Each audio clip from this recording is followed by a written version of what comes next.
Okay, here it is. So as mentioned, we'll explore the whats and the whys of Purim in honor of Purim coming up this evening. By the way, everyone is welcome to Congregation Bet Tefillah this evening at 7 p.m.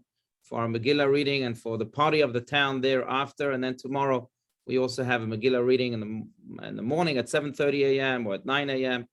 And please join us. Love to celebrate with you. But for now, the whats and the whys of Purim right here.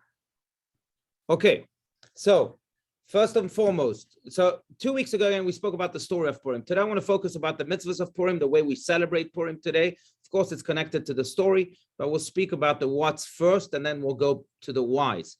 So the whats of Purim. There are 4 mitzvahs that are performed on Purim.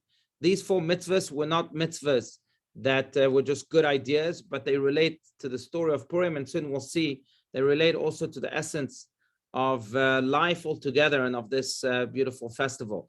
The mitzvahs are as follows: Megillah, Matanot le'Evyonim, Mishloach Manot, and Meal, as you can see in front of you. Does anyone want to read and just elaborate on the meaning of these 4 mitzvahs? Megillah, number 1. Does anyone want to read? Anyone? I'll read. Please. Megillah. To relive the miraculous events of Purim, we listen to the reading of the Megillah, the scroll of Esther, twice, once on Purim Eve, Wednesday, March 16th, and again on Purim Day, March 17th. To properly fulfill the mitzvah, it is crucial to hear every single word of the Megillah. Right. Okay, that's one mitzvah. Thank you. Another mitzvah, we'll just run through them. Go ahead, continue, Mindy, you can continue. Oh, okay. Yeah. Wait a minute, gotta go back to it. Okay, giving to the needy. Concern for the needy is a year-round responsibility, but on Purim, it is a special mitzvah to remember the poor. Give charity to at least 2, but preferably more, needy individuals on Purim Day. The mitzvah is best fulfilled by giving directly to the needy. If, however, you cannot find per people, place at least 2 coins into a charity box. As with the other mitzvahs of Purim, even small children should fulfill this mitzvah. Right, and it's a great educational tool also to teach them how to give and be attentive to the needy in general. Okay, good. Mishloach, that's mitzvah number 2. Mishloach. But why is it 2 coins, Rabbi? Why is it 2 and not 3 or 4 good. or 1? Okay, that's an excellent question. Right. So the word in Hebrew is matanot, which is a plural word. Matana is the singular form, 1 gift. Matanot is many gifts, and therefore 2 coins. By the way, these mitzvot are mentioned in the story of the Megillah towards the end, that from that day in which we experienced the miracle of Purim with Queen Esther and Mordechai, until this very day, we have been performing this mitzvot. So the way they celebrated Purim the first time around was with Mishloach Manot, as is again written in the Megillah. Now, Mishloach Manot, Matanot le'Evyonim, and the rest. Matanot is in the plural form, and therefore 2 coins. But it still relates to the word itself, doesn't relate to the why. Why 2 coins? And that is because we are trying to celebrate the miracle of Purim that really pertained to not just the entire Jewish nation, but pertained to the entire world. If not for the miracle of Purim, the Jewish nation, we wouldn't be here today. The Jewish nation would be completely decimated.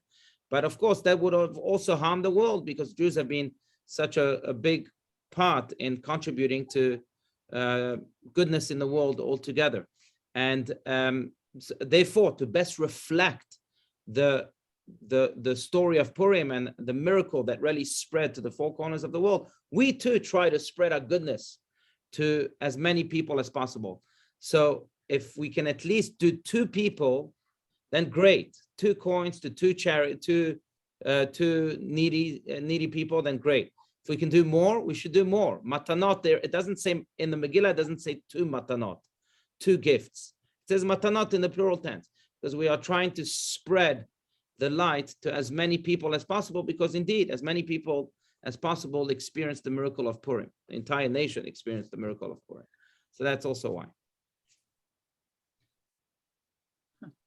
Okay, but let's continue on. Mishloach Manot, the 2 additional mitzvot, and then we'll go into some additional customs and then to the big whys. You can continue, Mindy, or anyone else. Okay, send food portions to friends. Thank you. Yeah. At Purim, we emphasize the importance of Jewish unity and friendship by sending gifts of food to friends. Send a gift of at least 2 kinds of ready-to-eat foods, pastry, fruit, beverage to at least one friend. Men should send to men and women to women. Right. It's not a must. I mean, that's a recommendation. But again, portions to friends. Again, there are no limits to how much we can spread this goodness. The minimum requirement is at least to one friend. But again, the more, the merrier. And then last mitzvah is the meal. Go ahead, continue. Eat, drink, and be merry. Purim should be celebrated with a special festive meal on Purim Day, at which family and friends gather together to rejoice in the Purim spirit. It is a mitzvah to drink wine or other inebriating drinks at this meal. Right. Okay. So all these 4 mitzvot are rooted in the story of the Megillah. That's how they in Shushan celebrated Purim, and this is how we continue to celebrate Purim until this very day. But again, these aren't just random mitzvot. These were given to us purposefully to best reflect the story of Purim, but also to best incorporate the values that we celebrated on Purim, the values of life, the values of unity, and the values of giving. We'll see the whys soon. I just want to touch upon just 2 additional customs and celebrations on Purim. So on Purim, we also add a special prayer called the Al Nisim prayer, which describes the Purim miracle, and that's done in every Amidah, both in the morning and in the afternoon, and also in the evening tonight. And also this prayer is also included in the grace after the meals, what is also known as Birkat Hamazon. This thanks God for the great miracle of Purim, and therefore it is inserted in the prayer in the context of the prayers of gratitude. Another custom of Purim is to dress up. As we know, masquerades, by the way, tonight, if you're all coming to CBT, we have a costume contest. You're more than welcome to come. It's usually geared towards children, but if you consider yourself a child, then you might just as well join a costume contest too. But it's also a beautiful custom of Purim. And the other custom of Purim is the custom of Hamantashen, which, by the way, shares the exact same reason as the reason why we dress up. Hamantashen, as you all know, is a pastry filled with sometimes chocolate, sometimes jelly. It's a 3-cornered cookie. And but what is unique about this pastry is that the cookie itself, the dough, covers the content of the cookie, which again could be chocolate, jelly, or marshmallow, or whatever else you may like. But the idea is the same idea as why we dress up, and that is because as we explained last time, that what you see is not what you get. There is so much more to reality than what the naked eye sees. And sometimes we dismiss people because of all sorts of blemishes, whether they're physical, spiritual, emotional. But on Purim, we are reminded that there's so much more to those people. There is a divine soul in everyone, an infinite potential in everyone.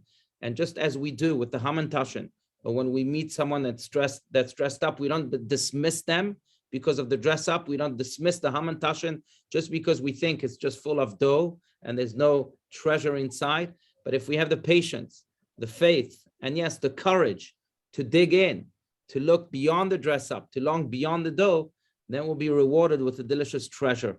And same is true with every single human being. And that's what the story of Purim really teaches, that we have to be able to take reality not as it is, but really reality as it can be, as at its potential.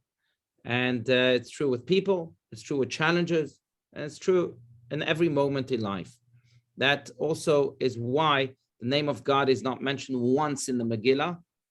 Just you'll see it tonight and tomorrow when you listen to the Megillah. The name of God is not mentioned once because he's trying to teach us that sometimes he may be hidden and he may hide himself in natural clothes or in natural coincidences, as we call them.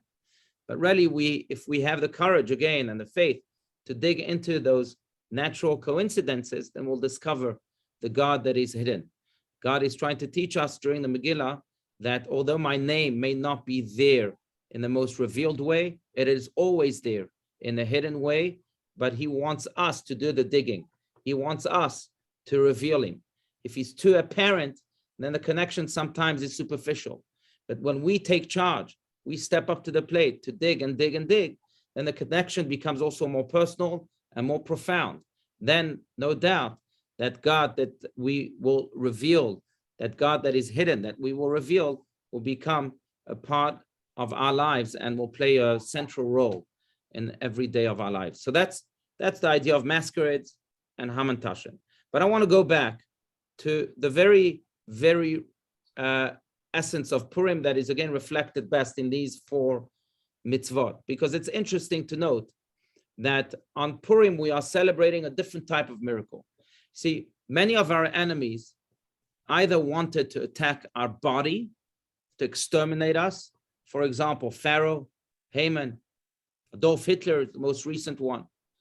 And some of our enemies didn't care too much if we lived, if our bodies were still alive, but they did care to, or they fought against the soul of the Jewish people. They didn't want Jews to be Jews. If Jews were willing to convert, for example, like during the Inquisition or during the Crusades, then they would leave us alone. They would let us live. So what they wanted, those types of enemies, what they wanted is to extinguish the soul of the Jewish people.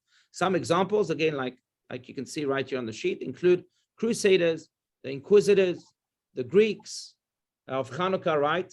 That's what the Maccabees fought. And by the way, a lot gave in to the Greeks and did convert, and they were known as Hellenistic Jews. Or Stalin of the Soviet Union. The Soviet Union under Stalin and under the communist Russia altogether didn't mind if Jews lived, but they did mind if Jews lived as Jews. So they try to eradicate the soul of the Jewish people. Those were 2 types of enemies that we faced throughout our history. Now it's interesting to note that Purim falls under category number 1. Purim speaks of an enemy, Haman, who wanted to literally kill us, kill not just our souls, but most importantly our bodies. He didn't want to see one Jew stepping on planet Earth, just like Adolf Hitler. Haman was just the first one to maybe try and attempt to execute the final solution, as Hitler called it. Therefore, Purim is celebrated in a more bodily way than, for example, Hanukkah. Hanukkah, we celebrate the victory over the Greeks who wanted our soul. They didn't want our body. And therefore, Hanukkah is more of a soulful holiday. But Purim is a miracle that celebrates the victory over Haman, who wanted our body, wanted to exterminate the body or murder the body. And therefore, again, the festival of Purim is more celebrated in a bodily way.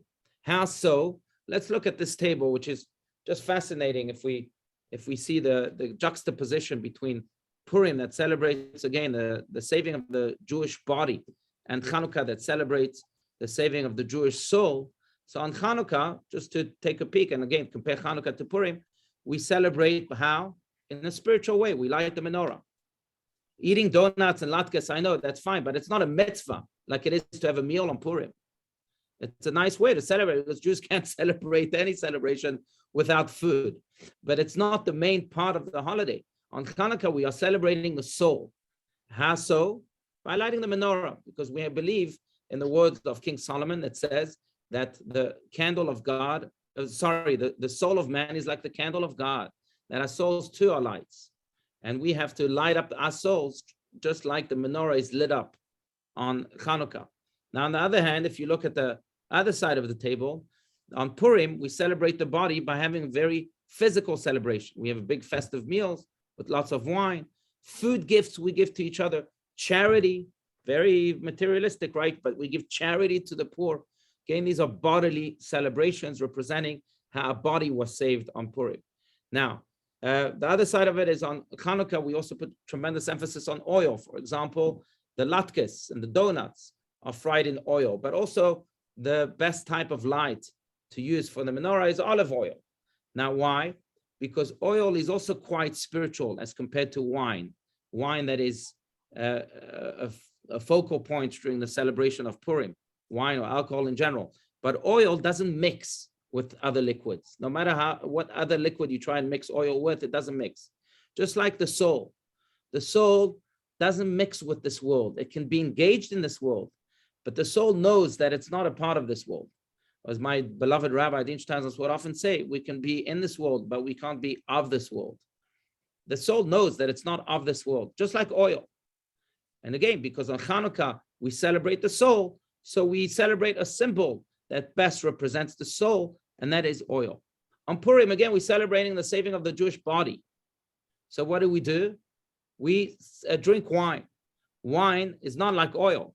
Wine can be mixed very easily with other liquids or with other items altogether. Again, because on on Purim, we are entering the world itself. We are celebrating the world itself and all the bodily aspects of this world. So Purim celebrates our body, and therefore we bring wine into our body. Wine, again, a liquid that can be mixed in this world, that can be even a part of this world. Another aspect of Hanukkah versus an aspect of Purim. On Hanukkah, what do we play? We play with the dreidel. Now, how do you hold the dreidel? Do you remember this? You hold it from the top, right? And you spin it from the top. What's a similar object on Purim? The grogger. Many of us will have groggers tonight. And in fact, if you come to CBT, we'll give you a grogger to make some noise when the word Haman is recited in the Megillah. The custom is because we want to erase the memory of Haman and eradicate evil from this world. So we make a lot of noise. But the grogger is almost the opposite as the opposite of the dreidel. The dreidel is held from above and it's spun from above. The grogger is held from below. It's held below and makes noise above. The dreidel, again, is the opposite. Why so? It's fascinating. Because again, we are celebrating the saving of the Jewish body. Bodies are lower than souls. Bodies are here in this world. Bodies remain in this world. After we die, we are buried in this world. So we go to the below. We hold the grogger, therefore, from its stick below. The dreidel is the opposite, because on Hanukkah we're celebrating the soul that really doesn't really remain in this world. The soul, after it dies, goes back to the upper worlds, and it comes from the upper world, comes from above. And therefore, again, the dreidel is held and spun from above. So that's yet another difference between Hanukkah, that celebrates the saving of the Jewish soul, and Purim, that celebrates the saving of the Jewish body. And last but not least, on Hanukkah, we celebrate our commitment to God, and that is done also through Torah study. On Hanukkah, many people study Torah as the Jews did. On Purim, the celebration is slightly different. We celebrate a relationship with God that pervades the most ordinary and everyday details of our lives. And therefore, again, we eat a meal, we give food baskets to one another, and we give charity to the poor. Again, a very materialistic thing, because on Purim we are reminded of our duty to permeate our body with divinity. It's not about the soul, it's about the body. Therefore, all of these mitzvot are really bodily mitzvot. It's just a fascinating juxtaposition with Hanukkah that celebrates, again, the saving of the Jewish soul. So that's another one big idea, one big why, one big Purim why. I want to go to a different idea, unless, again, there are comments or questions. Please, I feel like I'm monologuing so often. So if you have any questions, comments, I can't see all of you because some of your screens are just on the side, but not all of them.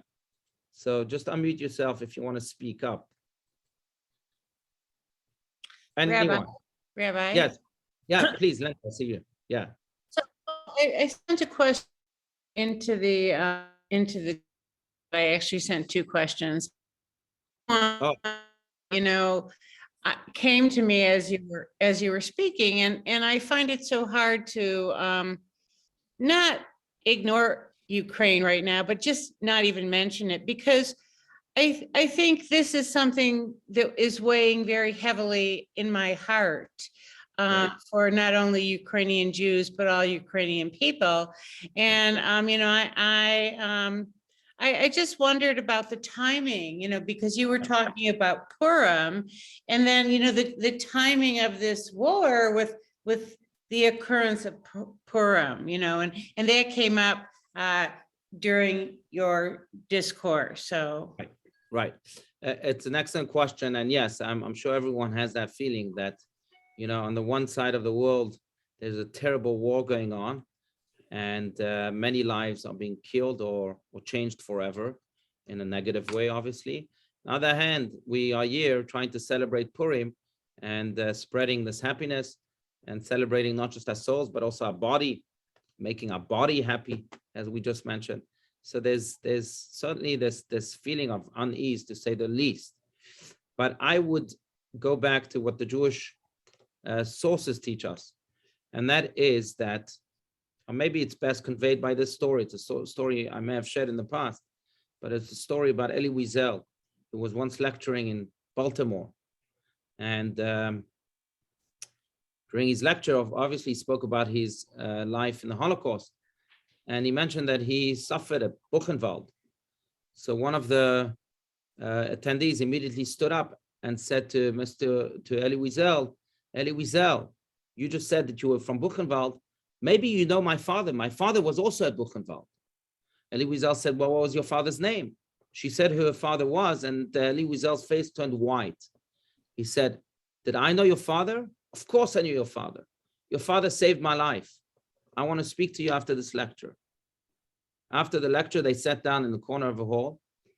And Elie Wiesel goes on to tell this woman that it was no secret that many of the people in the Holocaust kept a cyanide pill.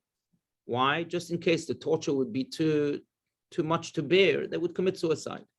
Elie Wiesel tells this woman, I also had a cyanide pill kept in my barracks in a hiding place.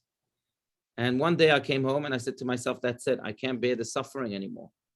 I'm going to take the cyanide pill. I'll put an end to all of this. So he goes to his barrack and goes to his hiding place and reaches out to the cyanide pill. And just as he does so, he hears someone behind him singing. So he turns to him and says, how can you be singing in such an evil place? And the man responds to Elie Wiesel, well, how can I not be singing in such an evil place? He says to him, well, what do you mean? You can't be singing in a place that's so full of evil and death and destruction. And the man responds again, well, that's exactly why I'm singing. He says, explain to me. He says, well, look, they took everything from us. They took our families. They even took our health. They took our possessions, everything. But there's one thing they'll never be able to take, and that is the song of our heart. So I'm singing. Elie Wiesel was so moved. He tells this man, who was this woman's father, do you mind if I sing with you? And he said, of course. And Elie Wiesel, this man, sang all night long. At the crack of dawn, Elie Wiesel tells the story, I decided with tremendous resolution that I will never, ever touch that cyanide pill. This song is what saved me. So you see, your father saved my life, he tells this woman.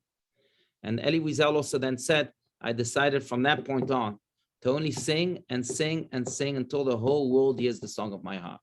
And we all know Elie Wiesel sang and sang all across the world and won the Nobel Prize for it. And indeed, his song reached the four corners of the world.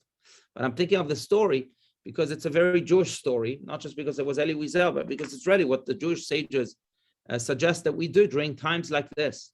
Yes, they can take away a lot of what we have in life. But there's one song that they can't take away, and that's the song of our heart. And in a way, we today have a greater duty to celebrate Purim, because that's the song of our heart.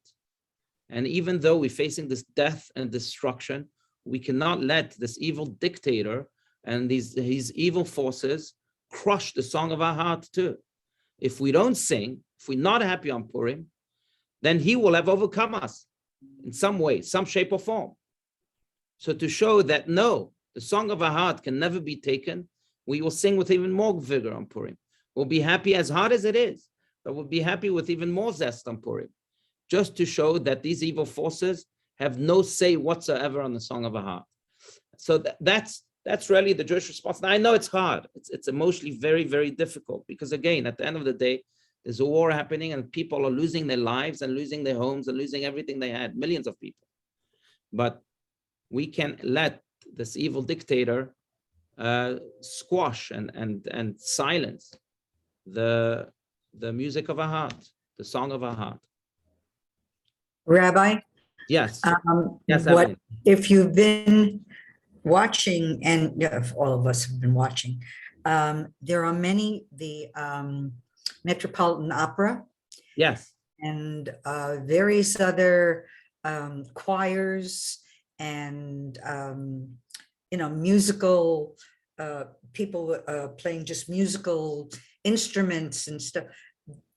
There's so much of that music that's being played, and not only, the national anthem Right. of Ukraine, but just to, music transcends Right. everything. Yeah. In terms of, Yeah.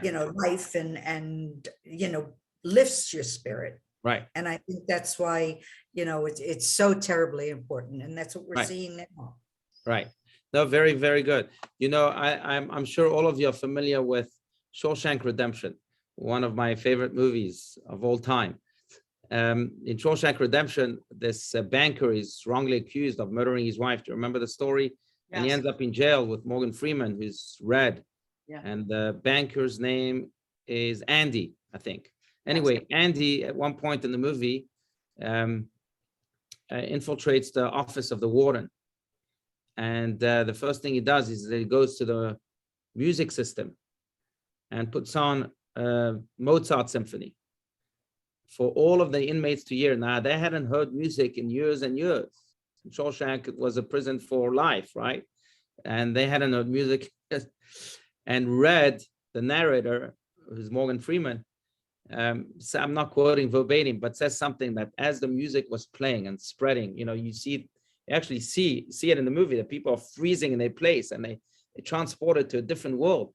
But as the music was spreading throughout Shawshank, the narrator says that for a brief moment, everyone in Shawshank was free, even though they were in jail. But for a brief moment, thanks to this music, they were free. I don't know if you remember the scene, but it's a powerful scene because it speaks to exactly what we're speaking about, that we might be in all sorts of prisons, Shawshank prisons, not physical ones, but emotional ones and psychological ones and spiritual.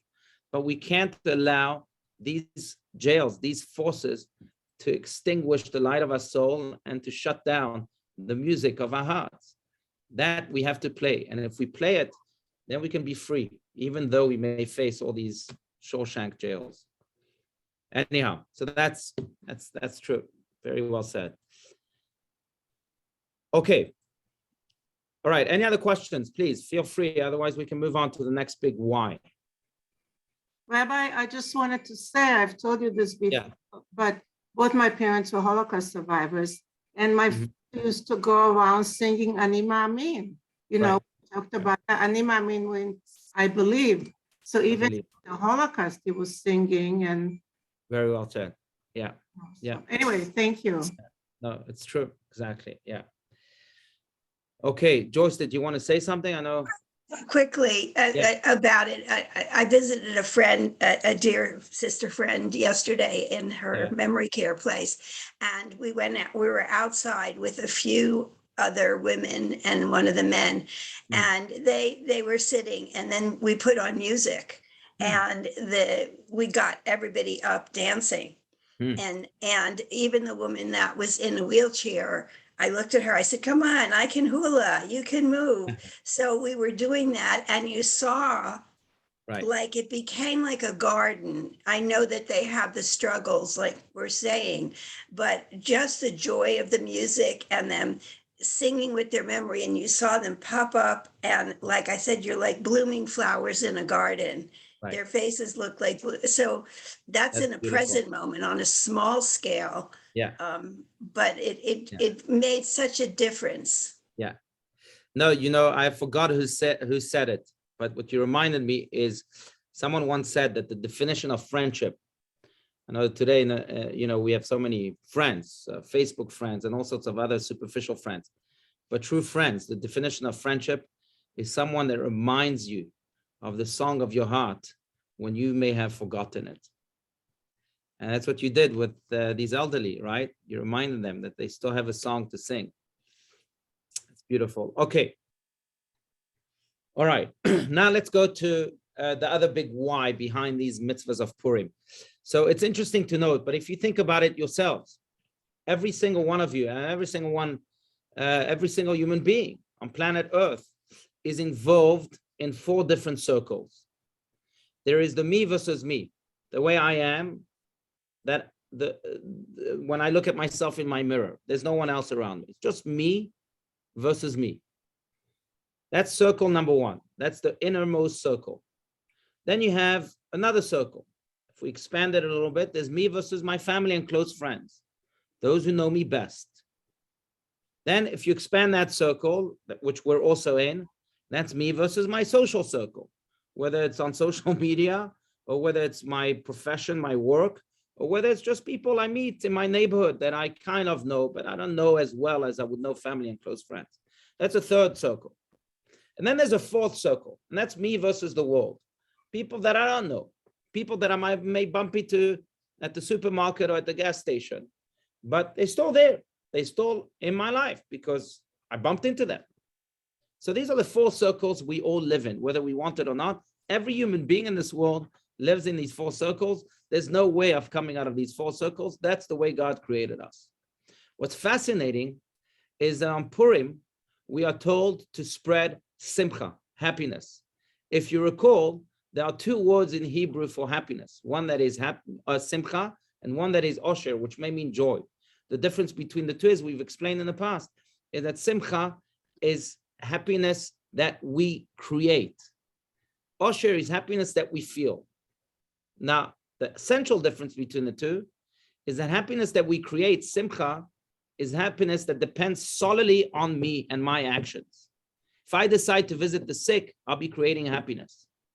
And that depends only on me. It doesn't depend on anyone else. Osher, happiness that we feel, does depend on others. If others give me good news, I'll feel good. If the clerk tells me I won the lottery, I'll feel good. But it depends on outside circumstances and on that which exists outside of me. Now, what's interesting is that on Purim, we are asked to celebrate Purim with happiness. To quote the verse itself from the Megillah, from the book of Esther, for the Jews, it was a time of light and happiness, gladness and honor. Or in Hebrew, la Yehudim hayta ora vesimcha, not the word osher, light and happiness, not light and joy. Why? Because on Purim, we are asked again to create happiness. That's what happiness means. That's what simcha means, not to feel happy. And how do we create happiness? By creating deeds that lead to happiness to as many people as possible. What does it mean to as many people as possible? To all of the 4 circles I interact with. The me versus me, the me versus my family and friends, the me versus my social circle, and the me versus the world. Thus, these 4 mitzvot. Because these 4 mitzvot relate to the 4 circles, each one to a different circle. So if you have the parallel right here in front of you, but the Megillah reading, when I read the Megillah, it's me versus me. It's my learning, my understanding, my celebration. So that's that inner circle. Then we have the Purim meal, which happens tomorrow. Tomorrow afternoon, we ought to have a Purim meal with our family and close friends. And that's the me versus my family and close friends. That's spreading happiness by offering a meal or by sharing a meal with my family and close friends. Circle number 2.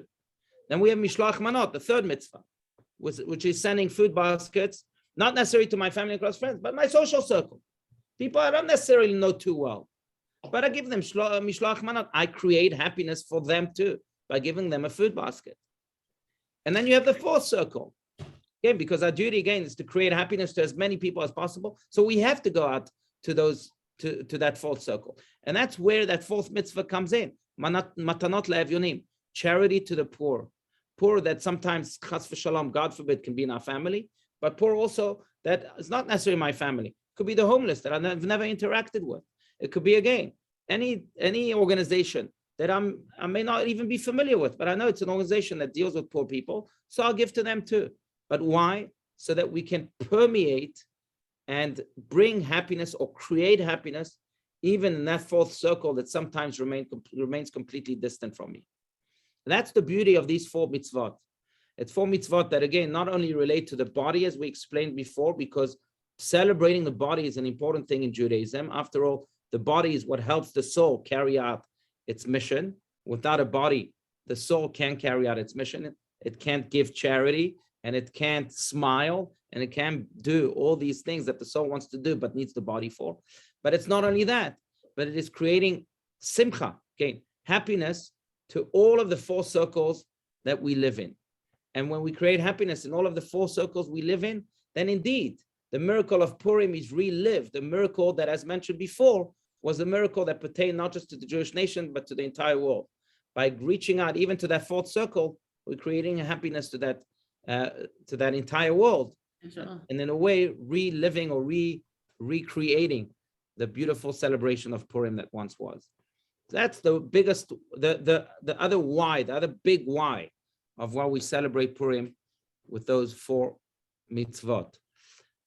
Does anyone have any comments about this? I want to add one more thing, but again, I don't want to be the only one speaking. Any? Okay. Rabbi, Yes. why do we read the Megillah twice? Oh, okay. Good question. Why do we read the Megillah twice? So that is to, in a way, create some type of continuity in the happiness that we are creating in the celebration of Purim. We read it at night, and then we read it during the day. But unfortunately, at night, we go to sleep. That's the way God created us. And sometimes when we go to sleep, we put an end to all that which happened during the day. So in order not to put an end to the story of Purim, when we wake up in the morning, we read again the story of Purim again to create this continuum between the night and the day, so that the sleep is not an interruption to the story of Purim or to the celebration of Purim. Rabbi, I heard another explanation is that people were not living in Jerusalem, like let's say they lived in America, they didn't know exactly when Purim was, so they read it twice to make sure that they covered the reading. That's what I heard. Oh, I see. I don't. Could be. I never heard of that, but it could very well be. It's the way Can I it ask is. a question? Oh, yes, please. sorry. This is one that maybe other people, I don't know. There's a phrase that's used very often. At least when I was a child, I heard it. You would say, oh, this is a ganze Megillah. Yeah, that's right. Where the whole did that Megillah, come from? The whole Megillah, we still say it. You're going to give me the whole Megillah? Yeah. Yeah. Where did that come from? So Do you Megillah, know? the Megillah really, it comes from, I think it comes from what we're doing tonight and tomorrow, reading the Megillah. But the Megillah is it's not that long. If you read fast, it can take about 20 minutes, 25 minutes. But it's still long, 20, 25 minutes, especially in a generation that has an attention span that is less than the attention span of a goldfish. Do you know that? That's what scientists are saying today. Goldfish has an attention span of 12 seconds. We today have an attention span of 8 seconds. So it sounds like a ganze Megillah when people, like a 20-minute reading of Megillah, when people share with us the whole, whatever, the whole Megillah that they may be speaking about. So maybe it comes from there, just the length of it. Or maybe it just comes from the idea that it's really one of the, the story of the Jewish people is a story really with no end. It starts with maybe the grand exodus from Egypt and continues until this very day. But this is one of the stories of the Jewish people that has a beginning, has a middle, and has an end. So maybe it's just referring to the idea that, oh, you're sharing a whole story with me. Yeah, good point. That just occurred to me. I just thought about it. Yeah. All right, friends, I just want to end by, reconnecting this last idea to the situation in the world today and to the terrible war in Ukraine. And that is that we ought not to forget what Purim teaches us. That when we create happiness, we ought to create happiness not just for the me versus me, not just for the me versus my family and close friends, but for the me versus my but also for the me versus my social circle, and maybe most importantly, for the me versus the world. They all have to come. We can't miss one. Yes, some people also, people of the world, but they don't care about their own family and close friends. Some people only care about their own family and close friends and don't care about the world. On Purim, we are taught that every single one of those circles are essential to our duty to create happiness for each and every one of them. And speaking of the war against Ukraine, we dare not forget the pain that so many millions of people are undergoing these days. And we ought to try our best to give charity to the poor and maybe even to those who need us. That's certainly considered as a mitzvah for Purim, to give to the refugees, to all those that whose lives were transformed overnight in a negative way. But most importantly, we ought not to forget the pain in the world and do everything in our power to create happiness and spread it to all of its four corners, because that's really the only way we can truly be happy. There's happiness that has been taken away from us, but we have the power to restore it by creating it. So let us, more than ever before, especially on this Purim, festival of happiness, of creating happiness, let's join hands together and create happiness for the people in the Ukraine, for the people that are outside of the Ukraine, refugees, and for the people, all people that need our help and assistance today, maybe more than ever.